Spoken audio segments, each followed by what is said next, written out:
You're listening to Eye on the Community. I'm Vicki Pepper. According to the latest research, rates of suicide and trauma are the highest among those labeled male, yet those are the people least likely to access mental health care. New Jersey-based psychotherapist and author Chris Warren-Dickins has written Beyond the Blue to try and address the significant healthcare crisis, offering simple, accessible strategies to manage depression, anxiety, relationship conflict, and trauma. It's based on the latest research in neuroscience, strategies from the most effective approaches to psychotherapy, and Chris Warren-Dickins' own experience as a psychotherapist. Thank you for joining me. Thank you so much for having me. Yeah, it's great to be here. Chris, start by telling us about Beyond the Blue. This book, in particular, why did you focus on the male label? Sure. Beyond the Blue is a play on words, beyond the blue of the male label and beyond the blue of depression. There's a societal myth that men don't suffer from depression, that it's generally considered a female mental health condition, but that's patently untrue. We've got staggering statistics that show that men are 3 times more likely to die by suicide, so that's always been the case. But I feel like the pandemic made things worse in a way, so a combination of those statistics, but also a lack of access to mental health care. So as I'm a psychotherapist, it worries me if people are not getting the help they need in my psychotherapy office, then I need to somehow reach out and provide them with the help in the form of a book.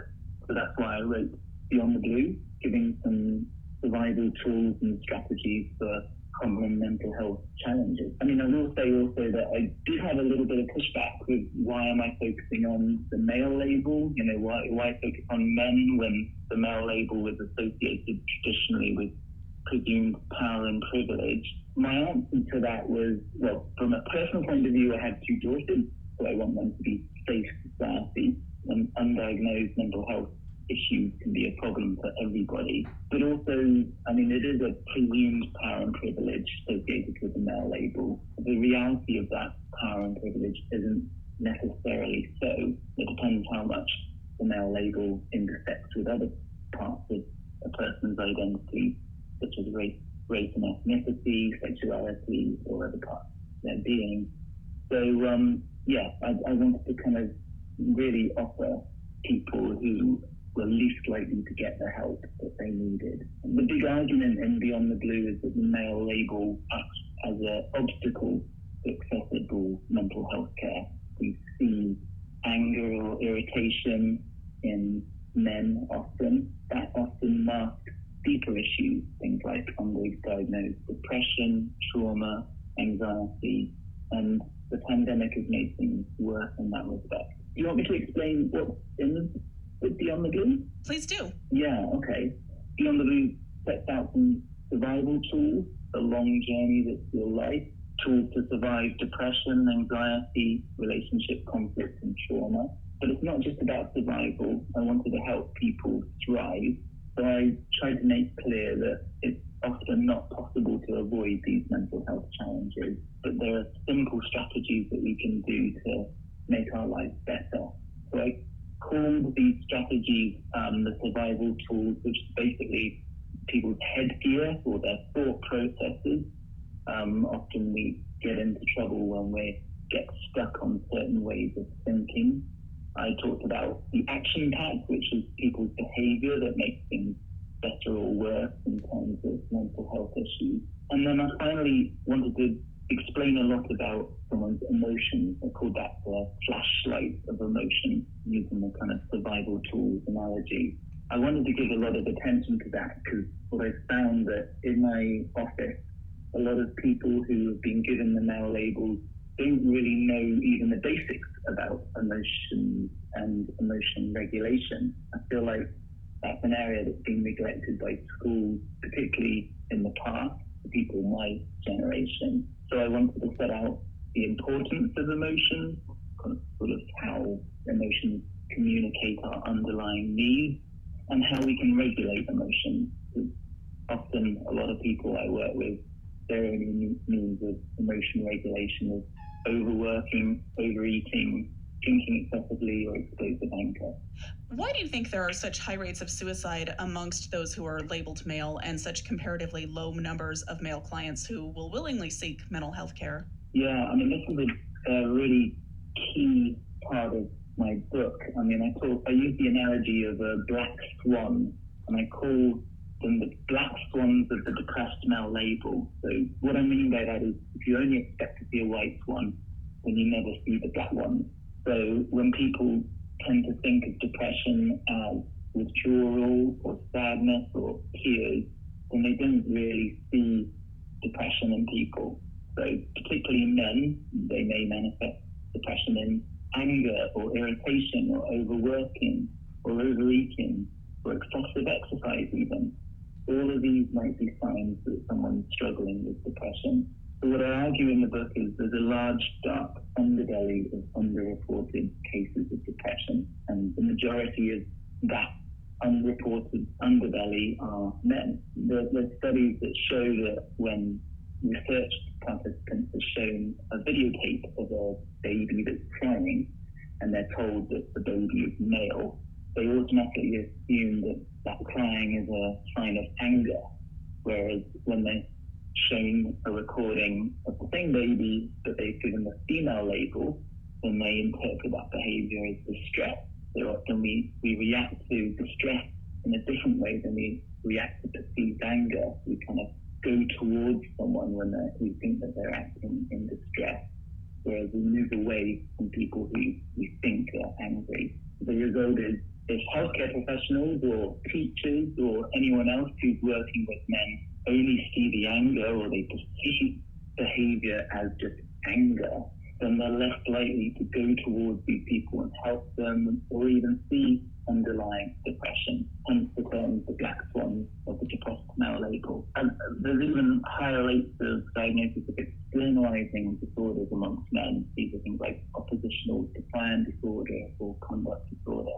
And some interpret that research as because they've not really thought about underlying issues like depression or trauma, because that doesn't exist in the male labeled. There's also that issue of there's a lot of societal myths and societal constraints associated with men and depression. As a society, we expect men to focus outwards on external gain and power, but not necessarily inwards on emotions. So even men themselves might not be aware that what they're feeling is depression or undiagnosed trauma. They're expected to remain silent and strong, not to admit vulnerability. And of course, depression is the king of vulnerability. And in the patriarchal society, this conditioning influences the way we view emotions as a society as a whole. We tend to encourage people to focus outwards on achievement of power, no matter whether it's male or female. And we see things like depression and trauma as rather inconvenient truths that we'd rather not. I'm speaking with psychotherapist Chris Warren-Dickins about his book, Beyond the Blue. Is this book just for men? I'm going to give a therapist answer of yes and no. Never a clear answer. Yes, I started out the journey with writing a book to address people who are given the male label at birth, men, if you like, short term. But I mean, my discussions about labeling even are useful for everybody to challenge our assumptions we make when we label people. I mean, I talk about the male label, but I also talk about how unhelpful sometimes diagnostic labels it kind of can constrain our understanding of. And the survival tools I've set out can be used by anybody, actually. Survival tools survive depression, anxiety, and trauma. And finally, like, even if you are not male labeled, you probably live with someone who is, or work with someone who is, or educate them. So it's useful to understand what they might be struggling with and the societal constraints that they've been raised in, that they are not encouraged to look inwards at their emotions and not encouraged to seek help and admit defeat or show signs of vulnerability. Beyond the Blue has been out since last October. How has it been received? I've been really impressed by the feedback. Many fellow therapists have been writing touching reviews. I've received editorial reviews from, for example, the Chief Executive of Vantage Health System, David Griffith, here in New Jersey, and even the former governor of New Jersey, Governor McGreevey, endorsed the book.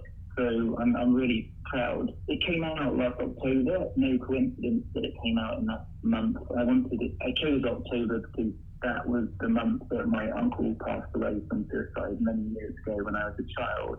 And it sort of started me on the journey of wanting to understand why certain people don't reach out for help when they should, when they're struggling with depression or trauma, particularly people who may be limited by the labels that they've been given. And then you have another book coming out later this year. Tell us about that. Yes, it's another mental health-related non-fiction book. I can't yet reveal the title, but I can reveal that it deals with the extent that the post-pandemic world has been having an impact on our mental health, particularly how uncertainty, that's a big theme. Uncertainty provokes anxiety and all of that. I mean, there's been a lot of uncertainty created by this pandemic, and I look at how that possibly constrained us even further. You know, maybe the health restrictions have lifted so we can go back out into society, but how much are we still constrained by our mental prisons, you know, the traps that we set ourselves, and how much do we handle our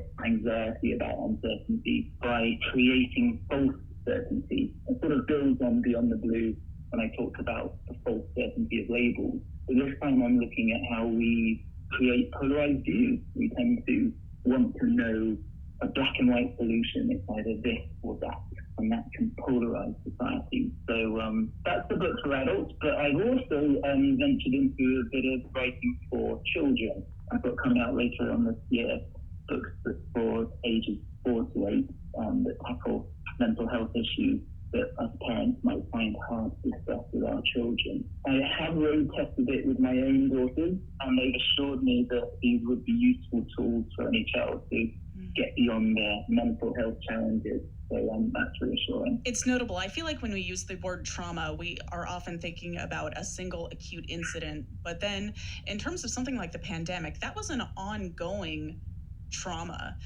Does that affect people's mental health in different ways? Yeah, I mean, the cumulative effect of adverse situations can be as bad as a road traffic accident, as bad as a shock of going into battle. And we can see parallels between the cumulative effect of adverse experiences from the pandemic and adverse childhood experiences. Plenty of research out there showing that trauma is not just that one-time short, sharp shock from a stranger that you never see again. It can be little things that build up over time, particularly harmful if it's from your caregivers who you're relying on for safety and shelter. So yes, trauma has really been exacerbated by the pandemic, and I do address that in my new book. I've been speaking with psychotherapist Warren-Dickins about his book, Beyond the Blue. How would you like us to get Beyond the Blue? Yes, it's available in all formats, paperback, hardback, or ebook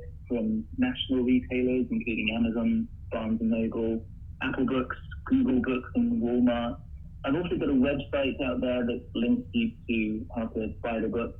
It's my name. It's chriswarrendickins.com. But I would point out that the Dickens is INS, not the author Charles Dickens ENS.